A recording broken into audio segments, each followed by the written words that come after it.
భవన నిర్మాణ కార్మికులు పోరాడి సాధించుకున్న సంక్షేమ బోర్డు రక్షణకై నిర్మాణ రంగ కార్మికులు ఐక్య పోరాటాలకు సిద్ధం కావాలని సిఐటియు జిల్లా ఉపాధ్యక్షుడు ఎండి సలీం, జిల్లా సహాయ కార్యదర్శి దండంపల్లి సత్తయ్య పిలుపునిచ్చారు.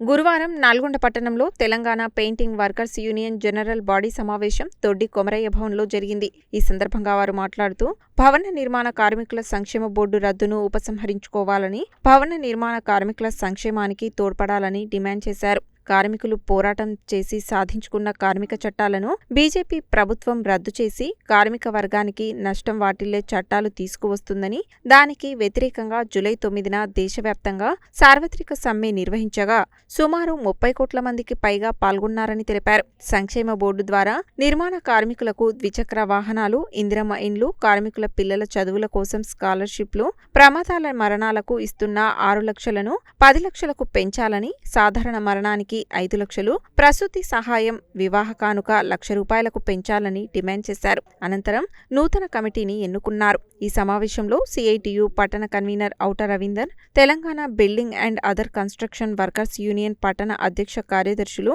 సలివోజు సైదాచారి, అద్దంకి నరసింహ పాల్గొని ప్రసంగించారు. నల్గొండ పట్టణ పెయింటింగ్ వర్కర్స్ యూనియన్ విశ్వస్థాయి సమావేశం ఈరోజు సిఐటియు కార్యాలయంలో నిర్వహించుకోవడం అనేటటువంటి జరుగుతోంది.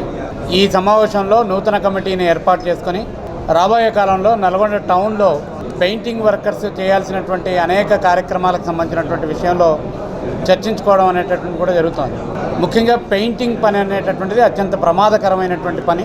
జూలాల మీద పనిచేయడం, తర్వాత అనేక రకాల కెమికల్స్ కలిసిన తర్వాత వాటిలో వచ్చేటటువంటి వాసనను పీలుస్తూ పనిచేయడం ప్రమాద స్థాయిలో ఉన్నటువంటి పరిస్థితి ఉంది. అడ్డా మీదకి వెళ్తే వాళ్ళకి పనులు కూడా దొరికేటటువంటి స్థితి లేకుండా పోయినటువంటి పరిస్థితి ఉంది. కనీస వేతనాలు ఇంప్లిమెంటేషన్ జరగట్లేదు.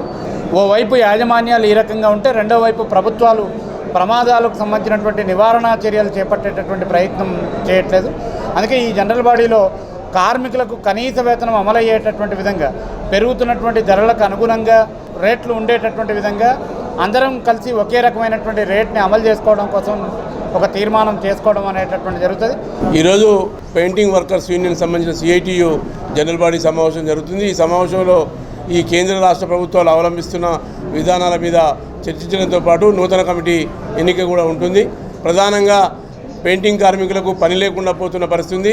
నెలలో కనీసం 10 రోజులు పని దొరికితే మహా కష్టంగా ఉన్న పరిస్థితి ఉంది. దానికి తగ్గట్టు ముడి సరుకుల ధరలు పెరిగి భూముల వాల్యూ సంబంధించినటువంటి పరిస్థితులు లేక, ఇళ్ల నిర్మాణాలు లేక ఇబ్బందులు పడుతున్న పరిస్థితి ఉంది. ఇవన్నిటికీ కూడా కూలి గిట్టుబాటు కాని పరిస్థితి ఉంది. కాబట్టి కనీస కూలీ వచ్చే విధంగా ఈ ప్రభుత్వం ఈ నిత్యావసర వస్తువుల ధరలను కూడా తగ్గించే విధంగా చర్యలు చేపట్టాలి. నల్లగొండ పట్టణంలో పనిచేసే పెయింటింగ్ కార్మికులకు వాళ్ళ సంక్షేమం కోసం పనిచేసే విధంగా ఉండాలని చెప్పేసి కోరుతున్నా. భవన నిర్మాణ కార్మికులు కానీ, పెయింటింగ్ కార్మికులు కానీ ఇండ్ల నిర్మాణం చేసుకుంటే లోన్లు ఇచ్చే విధంగా సంక్షేమ బోర్డు నుంచి ఏర్పాటు చేయాలి. అదేవిధంగా వాళ్ళ పిల్లల పై చదువుల కోసం స్కాలర్షిప్లు ఇవ్వాల్సిన అవసరం ఉన్నది. 60 సంవత్సరాలు నిండిన ప్రతి కార్మికునికి 9,000 రూపాయలు వెల్ఫేర్ బోర్డు నుంచి పెన్షన్ ఇవ్వాలని చెప్పేసి మేము సిఐటియుగా, బిల్డింగ్ వర్కర్స్ యూనియన్గా ప్రభుత్వాన్ని డిమాండ్ చేస్తున్నాం.